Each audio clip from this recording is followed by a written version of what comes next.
New topic for today is mental training at home. In some of our other videos, we've touched on topics relating to what athletes can do to perform their best when competing and how to train their best. And now, today we want to talk about what can an athlete be doing at home to sort of explore their peak potential. And so that's today. Big topic as well, and definitely worth exploring. Yeah, we've talked about this one in breaking it up into two different parts, haven't we? So today is going to be the core bit, and definitely people have, they've had a lot of time at home to consider stuff. So question we get asked a lot in the coaching world with psychology and mind work is, hey, what drills can I do at home? What practical stuff can I be doing while other athletes are maybe like watching TV or something like that, So there's a lot to gain out of this. How about we break it down into like 5 kind of core elements, and we talk about that mainly today. So just to mention those quickly, we've got imagery, we've got goal setting, we've got meditation and type of focus control type of work. Mm-hmm. We've got reflection and learning, and then we've got belief work. And we're going to use that as our model of like the core things that you could be doing at home. Essential. Essential. And then we'll talk more in the next episode about the kind of like electives or advanced options you can integrate into your mental training program. How do you like the sound of that? Yeah, it sounds great. I like it. Yeah. All right. Well, what do you want to talk about? First one, imagery? Yeah, sure. So imagery is, I think, something that a lot of athletes are familiar with. They probably heard it in the term of visualization and visualizing your success. And maybe sometimes it gets overused as a bit of a buzzword. But I think I prefer it to be sort of using it, say, as imagery. And it's where an athlete can start, you can use it to imagine yourself performing, imagine yourself practicing, imagine yourself achieving things that you're working on achieving. And it's kind of like using an internal experience that can also be really powerful. And like a lot of research shows it can be almost as valuable or equally as valuable as actually performing the task itself. And if you're... Yeah, that's a hard one. Stop right there. That's a hard one for people to wrap their heads around. Hey, it's like, hold on a sec. I go and do an hour of basketball practice, and you're telling me that I could get the same potential gains from doing like an hour of imagery practice? What? Like when people find out about that, they're like, what? Yeah. And if you're stable to really get engrossed in what you're imagining, and you can hear, like say if you're running a race, you can like hear the starter, tell everyone to get into the starting blocks, and you can hear the gun go off, and you can feel yourself pushing out of the blocks, and you can feel yourself running through your strides of the race. All of that we can imagine. It creates a really realistic experience, and the brain can't really differentiate between something you've done and something you've imagined. And so if you're an athlete that's using imagery really well, you can put yourself in a place where you're like practicing double, and you're at a competitive advantage to the athlete that practices. Maybe they practice really well and then they go home and watch Netflix. So it doesn't have to be something that you do religiously every night, but when you can, and you're just engaged in thinking about, all right, how can I be better? What can I be thinking about? How am I going to train tomorrow? What's that competition going to look like? How's it going to be, in a week or a month? And if you're imagining the right outcomes happening, you're really putting yourself in a place where you're going to be in a much more advantageous compared to your competition. Sure. Now look, let's just for people to really wrap their head around this quite nicely, right? So when I first started working with people on this, I would just basically say, all right, now look, you got to do imagery 3 to 4 times this week. That's our plan. Basically, off you go. And I kind of foolishly just kind of thought that they would be fine after describing to them what they needed to do. What I've found is that it's kind of like the whole riding the bike training wheels analogy. I think people actually need to be guided through imagery for a fair while before they kind of know how to do a proper session. Just like you wouldn't expect someone to go off and say, hey, now I want you to work on your serve today. This is how you do a serve. Off you go.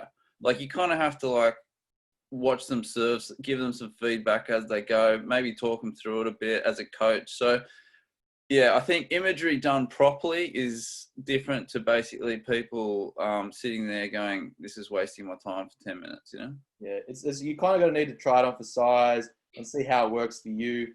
Yeah. And yeah, it's not going to be the same for everyone either. Some people might like to do long sessions, some people short. I think, but it's just one of those things. If you're engaging in it and you're using it effectively, you're putting yourself in front of a lot of other people, because a lot of other people are doing it. They won't do it. No. All right, moving on. Goal setting. So I'll touch on goal setting a bit. Goal setting's been around forever. The word shuts people's brains off, for starters. That's what I found. As soon as you mention goal setting, you see the lights go dimmer a little bit in people. Not a buzzword. Oh, yeah. So again, not done that very well. Pretty much everyone has heard of SMART goals. If you haven't heard of SMART goals, you need to basically look that up. There should be about 5 billion articles on it throughout the world. But to wrap up, like I've done some courses in goal setting, which cost me like $4,000. You'd go away to do like a 4-day course. I mean, goal setting is a big topic that I'm wrapping up into about 30 seconds here. So I think it's important for people to appreciate that. But you want a goal setting model for yourself, a system that allows you to have big goals, medium goals, short-term goals. And the general formula is the bigger, the further the goal is away from you, the more kind of scary, unrealistic it can be. Yep. The shorter the goal is to you time frame wise, you want that more realistic, and basically like if you say you're going to do it, you get that thing done, you know? I think it's just a given. It's like brushing your teeth in the morning. You need to do it. You need to have some idea of where you're headed, what you want to achieve. Yeah. So it's not an amazing advice to have goals. It's just something you have. You just need to have it. That's why it's in our essential list. But again, there's a big difference between doing it well and then doing it very poorly. Yeah. So I think the first toolkit wise to start with, look up SMART goals if you don't know what that means.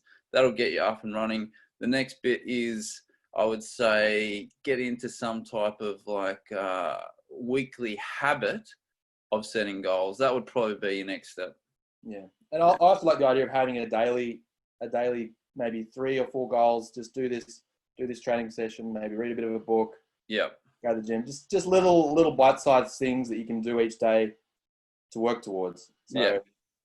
I would suggest also people make a study of goal setting, and they you know, it's like you and I have a lifelong kind of commitment to learning. I think you also need to have like a lifelong commitment to getting a bit better at understanding and working goals and an ongoing improvement thing, you know?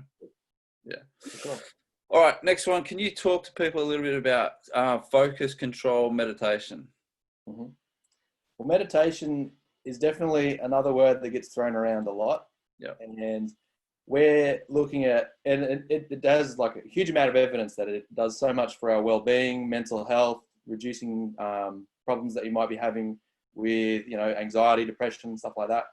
We want to use it from a performance enhancement perspective, and there's a lot of evidence that meditation can help us interact with our minds, and like, you know, our mind is constantly throwing sometimes not the most positive things at us, and with meditation, it just helps us sort of be able to be a little bit calmer with our mind, and then give us a little bit more clarity on focusing on, you know, things like our goals and what we want to achieve today and what we want to achieve this week. And so meditation's like a performance enhancing thing as well. And if you're engaging in it as an athlete, you're setting yourself up to achieve everything else well. It's like that good starting point that gets you moving on to the next step and onto the next step. Because, you know, as an athlete, we're always working on so many different things to be our best. So, yep, spot on. Couldn't agree with you more. And then just to kind of go more down the performance enhancement line, which we're talking about here, is, I mean, ultimately as an athlete, you get to a point where you learn skills and then you want to access the state of flow, the zone, whatever you want to call it, more often when you're in competition. So one of the building blocks of making that happen is to, you know, have some type of focal control, right? And then meditation is your kind of building block of that focal control. Yeah. Very good. All right. This is not a 4-hour Joe Rogan episode, so we're going to crunch it out in like trying to be 10 minutes, which will turn into 20. So moving right along, reflection and learning. Okay, so this is an essential for us because you do all this work and then you want to see if you're actually improving. For me, the guy that summed it up best in my head when I was kind of developing with this stuff was Stephen Covey, and he talked about sharpening your axe or sharpening the saw, which is basically like you do some work. Just say you're chopping down a tree, and then you've got to stop, make sure that the axe is still sharp. Otherwise, you're going to start slogging away hour after hour, training session after training session, and there's no point doing that with a blunt axe, right? So yeah, look at what you do each training session. Take some time to just be quiet in your mind. A good little way to compound these mental tools is you might do some imagery and meditation first, and then you could do some reflection. That would kind of enhance the whole experience. Yep. Yeah. And another part of that reflection, it comes from, I recently read a book by Newport called Digital Minimalism. And exactly like what you were just saying, another important thing for our well-being and for us to thrive and reach our full potential is we need time in solitude. And how that's defined, like Cal defines it as time where your mind is free from input from other minds.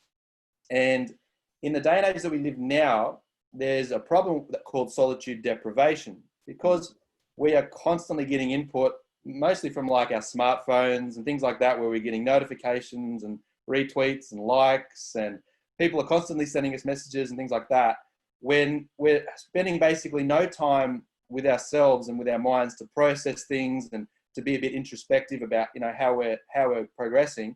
So we're not getting that time, and without that time in solitude, we're not going to be able to flourish. So you need to sort of be really intentional about, all right, this is important. So maybe after I get home from training, I'm going to go for a walk without my phone for 20 minutes. And in that time, I'm getting some time just with myself without any other extra input, and I can sort of process, how am I training?